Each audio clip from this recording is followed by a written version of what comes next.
Welcome back to Askewed Reviews, and it's still Shark Week, so we are doing the 1983 horror adventure thriller Jaws 3D. Here is your trivia question for today. This was the highest grossing 3D movie for years. What movie finally dethroned it? The answer will be at the end of this video. So we are now some years later after the events of the second movie, and we have dropped Amity Island for SeaWorld. The man in charge of SeaWorld is apparently Calvin Bouchard, played by Louis Gossett Jr. He is going to be the one making all the bad decisions in this movie, like the mayor did in the previous two. But so far, it's all good. He has plans for SeaWorld. Not only will people be able to enjoy water sports and all sorts of animal attractions, there's also now something that's been added to the lagoon: underwater tunnels. Now, of course, it's not a Jaws film without a Brody being in the movie, and this time around it's a more grown up Mike Brody being played by Dennis Quaid. And Mike does happen to work at SeaWorld designing some of the facility. He's also dating Catherine Morgan, who is played by Bess Armstrong, and Catherine happens to be one of the trainers that works directly with the animals. Now, unfortunately for everyone at SeaWorld, the gates that lead back out to the ocean were left open for too long, and now something has made its way in. Now, some sort of underwater creature is not the only visitor in this movie. Sean Brody, who happens to be Mike's brother, is also in for a visit.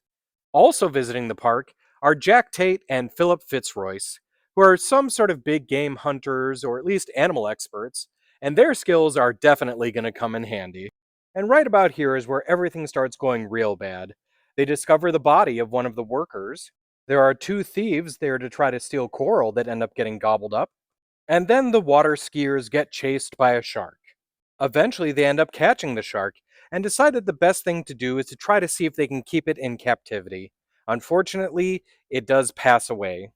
Now, of course, the worst part about this is that there is a much larger shark that's still in the water that was hidden, and it just so happens to be the little one's mama. It, of course, begins to start attacking the underwater tunnels. Now, can Mike and Catherine end up saving the day? This time around, they had Joe Alves as the director for this film. This was his first time directing, but he was the production designer for both Jaws 1 and 2. Now, what if I was to tell you that the Joe Alves movie was vastly different from what they originally planned for the third Jaws movie? Here's what the original concept for the third movie was. It was going to be a spoof movie called National Lampoon's Jaws 3 People Zero. It would have been a making of film showcasing how the third Jaws movie was made, but in a comedic version. And this is how far they went with that idea. They already had Joe Dante as the director. John Hughes was in talks to write the script. Here were some of the ideas they had for the plot. They were going to start the movie off with Peter Benchley, the author of the original book, getting eaten in a pool at the very beginning. They planned on having a naked Bo Derek, and apparently there were going to be aliens in shark costumes. At some point, somehow, Steven Spielberg heard about all these concepts. He literally told Universal that he would break the deal that he had with them if they went forward on this. So obviously, that entire idea got dropped. Roy Scheider had absolutely no interest in coming back for another Jaws film. In fact, he was kind of strong armed into doing the second one. So instead, they decided to focus the movie on Mike Brody, played by Dennis Quaid. Now, Quaid will continually make a joke that he doesn't remember being in a Jaws movie, and that's mainly due to the fact that he was doing a lot of cocaine during the film. In fact, he states that he was high in every single scene. Quaid started dating Leah Thompson thanks to this movie. They even got engaged, but unfortunately, they broke up 3 years later. Now, Jaws 3 was in fact Leah Thompson's first feature film. However, the character of Kellyanne Bukowski was originally going to go to Jennifer Jason Leigh. Now, just like the previous Jaws movies, the sharks also had nicknames. Apparently, the little one was called Danny, and the big one was called Brucetta, which of course is an homage to the name Bruce, which has been used in the first and second Jaws films. Also, Brucetta is apparently 35 feet long, which is 10 feet longer than either of the previous sharks in the other Jaws movies. Now, there were also two dolphins in this film called Sandy and Cindy.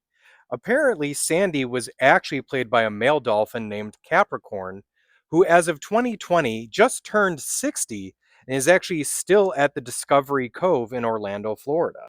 The body count for this movie is 9: 6 humans, 2 sharks, and 1 fish. So when it comes to the film Jaws 3D, I enjoy it. It's still a great shark movie. The plot is a little weird and a little confusing at times, but it's still a fun movie, so I'm going to give it a 3 out of 5. Now, as for the trivia question from the beginning of this episode, this was the highest grossing 3D movie for years. What movie finally dethroned it? So there were quite a few 3D movies that came out in the 80s. There were even a few in the 90s, but it wasn't until 2003 that Jaws 3D got knocked down off of its throne of the highest grossing 3D film. And that movie to do it was Spy Kids 3D Game Over. I hope you enjoyed this episode of Askewed Reviews. If there's a movie you'd like to see get a review, just mention it in the comments. And as always, like, comment, share, and subscribe.